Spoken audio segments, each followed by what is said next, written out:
ساتھ کوئی جھگڑا تھا جائیداد کا، تو اس حوالے سے ان کے درمیان جو بھی طے پایا، جو فیصلہ ہوا، اس کے مطابق میں اس دوست کے ساتھ اس کے والد کے گھر گیا۔ والد ملے اور وہ اندر گئے، چیک بک اٹھا کے لائے، 70 لاکھ کا چیک کاٹا اور اپنے اس بیٹے کو دیتے ہوئے وہ کہنے لگے کہ یہ پکڑو اور اس گھر سے باہر چلے جاؤ اور آج کے بعد مجھے اپنی شکل نہیں دکھانی۔ وہ کہتے ہیں کہ وہ فلم ساز تھا وہ میرا دوست، اس کے بعد اس کا باپ اسے کبھی نہیں ملا۔ اس کا فلموں کا کاروبار تھا،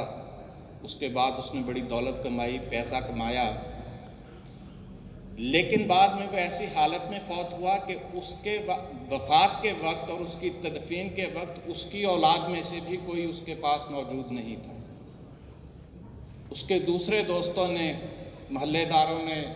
یا دیگر جو افراد تھے انہوں نے اس کی تدفین بھی کی۔ وہ وکیل کہتے ہیں کہ اس کے بعد ساری زندگی میرے دل کے اندر دولت کی خواہش پیدا نہیں ہوئی، دولت سے نفرت ہو گئی کہ دولت ایک ایسی چیز ہے جو رشتے توڑ دیتی ہے، بے وفا چیز ہے۔ انسان ساری زندگی مختلف چیزوں کے حصول کے لیے کوشش کرتا رہتا ہے، ان کے پیچھے بھاگتا رہتا ہے، لیکن وہ چیزیں بے وفائی کر جاتی ہیں، وفا نہیں ملتی۔ اگر ان دنیاوی چیزوں کی جن کے پیچھے انسان ساری زندگی گزار دیتا ہے لسٹ بنائی جائے تو عہدہ، دولت اور اولاد یہ پہلے 3 نمبر پہ آتی ہیں۔ جب میں عہدے کی بات کرتا ہوں تو جماعتی عہدے کا ذکر نہیں کر رہا، یہ خدمت کا نام ہے۔ میں دوسری بات کر رہا ہوں کہ عہدہ ایک ایسی چیز ہے، اس کے لیے انسان اپنی عزت، اپنا ضمیر، اپنا سب کچھ، اپنی سیلف ریسپیکٹ، ہر چیز چھوڑ دیتا ہے، یاروں دوستوں کو چھوڑ دیتا ہے، عزیزوں رشتہ داروں کو بھول جاتا ہے، اور جب یہ عہدہ حاصل ہوتا ہے تو بڑے بڑے عہدے داروں کو، بڑے بڑے وزیروں کو، مشیروں کو، بیوروکریٹس کو ہم نے فرعون اور نمرود بنتے دیکھا ہے، لیکن یہی عہدہ جب ان سے بے وفائی کرتا ہے، جب ان کے پاس یہ عہدہ نہیں رہتا تو ان کو کوئی پوچھنے والا نہیں ہوتا۔ ہمارے سامنے یہ نظارے نظر آتے ہیں کہ چشم فلک نے وہ نظارہ بھی دیکھا کہ بھٹو جیسا مغرور انسان بے بسی کے عالم میں پھانسی کے پھندے پہ جھول رہا ہے، اس کو بچانے والا کوئی نہیں ہے۔ ضیاء الحق جیسا متکبر اور مکار ڈکٹیٹر دنیا کے سامنے اس کے چیتھڑے ہواؤں میں اڑا دیے جاتے ہیں، اس کو بچانے والا کوئی نہیں ہوتا۔ اور آج کل کے سیاستدانوں کو بھی دیکھ لیں، بڑے بڑے عہدے رکھنے والے بیوروکریٹس ہوں یا سیاستدان ہوں یا ان کے ساتھی ہوں، یہ محلوں میں رہنے والے جب عہدے بے وفائی کرتے ہیں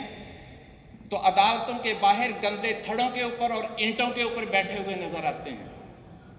یہ ہے عہدہ، یہ ہے دنیا جس کے پیچھے ہم بھاگتے ہیں۔ رہی دولت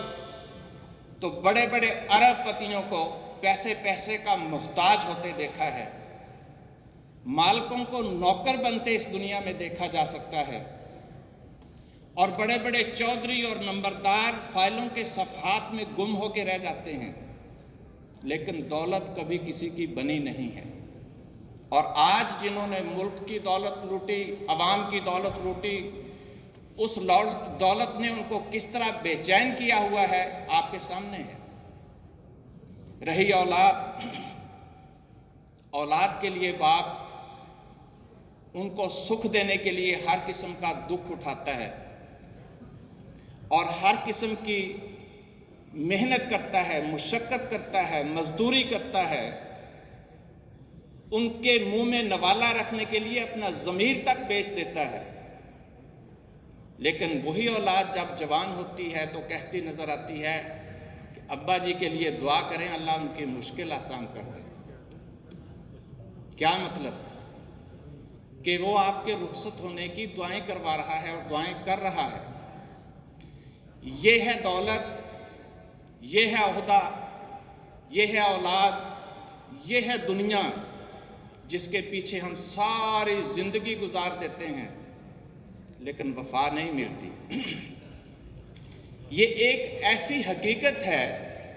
جس کو ہم میں سے ہر انسان دیکھتا ہے۔ ہم آنکھوں سے دیکھتے ہیں، ہمیں خدا نے آنکھیں دی ہیں پر ان سے صحیح طریقے سے نہیں دیکھتے۔ ہمارے کان ہیں لیکن ہم نہیں سنتے، ہمارے دل ہیں لیکن ہمارے دلوں میں خیال تک نہیں آتا،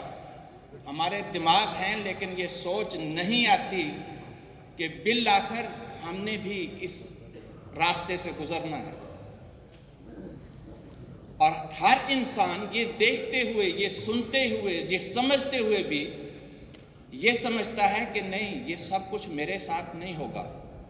میرے ساتھ کیوں نہیں ہوگا؟ میں بڑا اسپیشل آدمی ہوں۔ اور بڑے بڑے وہ لوگ جو اپنے آپ کو اسپیشل سمجھتے رہے،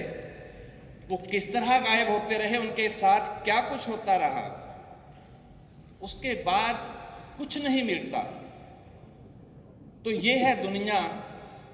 اور جب انسان یہ ساری کمائیاں دنیا کی کر لیتا ہے تو پھر آگے کیا ہے؟ وہ عہدہ ختم ہو جاتا ہے، وہ دولت پیچھے رہ جاتی ہے، وہ اولاد پیچھے رہ جاتی ہے جس کی خاطر ساری زندگی انسان جائز ناجائز ہر کام کرتا رہا، اور بچتا کیا ہے؟ سامنے قبر کا اندھیرا، اور وہاں پھر روشنی، اعمال کی روشنی ہے، اگر ہو سکتی ہے وہ آپ کے ساتھ جائے گی، جو خدا کی راہ میں کیا ہے وہ ساتھ جائے گا، وہ اس اندھیری قبر کو روشنی عطا کر سکتا ہے، اس کے علاوہ اس زندگی میں اور روشنی کی کرن باقی نہیں رہتی۔ جب وہاں انسان جاتا ہے تو اس وقت انسان کی حالت یہ ہوتی ہے کہ سینکڑوں حسرتیں اور آرزوئیں اللہ فرماتا ہے کہ اس کے دل میں اٹھتی ہیں کہ کاش اس طرح ہو جائے، کاش اس طرح ہو جائے۔ پھر وہ اس نالائق طالب علم کی طرح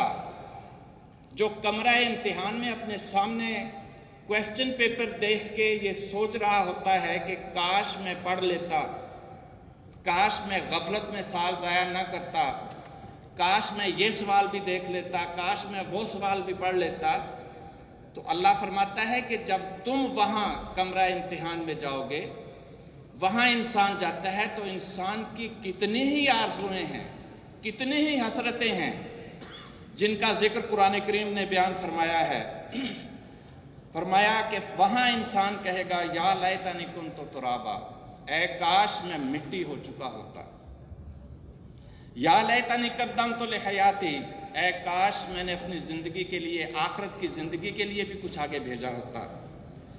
یا لیتنی لم اوتا کتابیہ، اے کاش مجھے میرا یہ اعمال نامہ نہ دیا جاتا،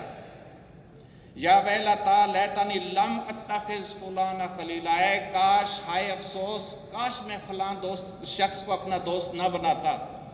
کہ اس نے مجھے غلط راستے پہ لگائے رکھا اور آج میں کن اندھیروں میں کھو گیا ہوں۔ یا لیتنا اطعنا اللہ و اطعنا الرسول، اے کاش میں نے اللہ کی اور رسول کی اطاعت کی ہوتی۔ یا لیتنی اتخذت مع الرسول سبیلا، اے کاش میں نے وہ راستہ اختیار کیا ہوتا جو رسول اور اس کے ساتھیوں کا راستہ تھا، میں بھی اس راستے پہ ان کے ساتھ ہو جاتا۔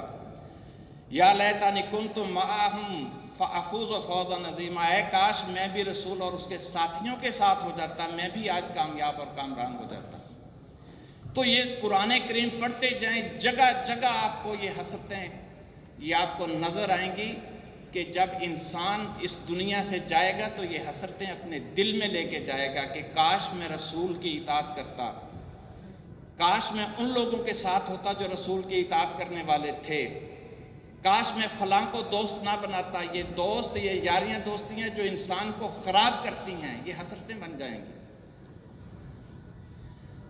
تو کہنے کا مقصد یہ ہے کہ آج ہم عمر کے اس حصے میں آ گئے ہیں جہاں اب ہمارے اور اگلے اس حقیقت کے درمیان فاصلہ دن بدن کم ہوتا چلا جا رہا ہے بلکہ نہ ہونے کے برابر رہ گیا ہے۔ ویسے تو انسانی زندگی کا کوئی بھروسہ نہیں ہے کہ اگلا سانس آئے یا نہ آئے، لیکن پھر بھی جب انسان بچہ ہوتا ہے تو حضرت خلیفۃ المسیح رابع رحمہ اللہ تعالیٰ نے فرمایا تھا کہ جب انسان بچہ ہوتا ہے تو اس کے سامنے ایک امید ہوتی ہے کہ ابھی میں نے جوان ہونا ہے۔ جوان ہوتا ہے تو اس کو ابھی امید ہوتی ہے کہ ابھی عمر پڑی ہے، ابھی میں نے بوڑھا ہونا ہے۔ اور جب ہماری عمر میں آ جائے تو ہمارے آگے کون سی امید باقی ہے کہ اب بھی ہم اپنی آنکھیں نہ کھولیں، اب بھی ہم اپنے کان نہ کھولیں، اب بھی ہم اپنے اعمال کے اوپر نظر نہ کریں، اب بھی ہم وہ راستہ تلاش نہ کریں کہ کون سا راستہ ہے جو رسول کے ساتھ جانے والا راستہ ہے، کون سے وہ دوست ہیں جو خلافت کے ساتھ وابستہ کرنے والے ہیں، کون ہیں جو خلافت کے احکامات کی خلاف ورزی کر رہے ہیں اور ہمیں بھی اس راستے پہ لگا دیں گے۔ یہ آج ہمارے سوچنے کی بات ہے، اس لیے کہ ہمارے سامنے سوائے قبر کے اور کچھ نہیں ہے۔ جب بڑھاپے کی عمر میں قدم انسان رکھ دیتا ہے تو اس کے سامنے پھر قبر کے اندھیرا ہے۔ روشنی اگر ہوگی تو خدا تعالیٰ کے نور سے ہوگی، روشنی اگر ہوگی تو خدا تعالیٰ کے نبیوں کی عطا کردہ شریعت کے نور سے ہوگی، اور یہ روشنی جو اللہ کی نور ہے، اللہ نور السماوات والارض، کہ اللہ زمین و آسمان کا نور ہے، اس نور کی روشنی ہمیں انبیاء کے ذریعے سے ملتی ہے، اور خلفاء کی چمنی جب اس نور کے اوپر چڑھتی ہے تو وہ اس روشنی کو دور تک پہنچاتی ہے۔ جب ہم قرآن کریم پڑھتے ہیں، احادیث دیکھتے ہیں،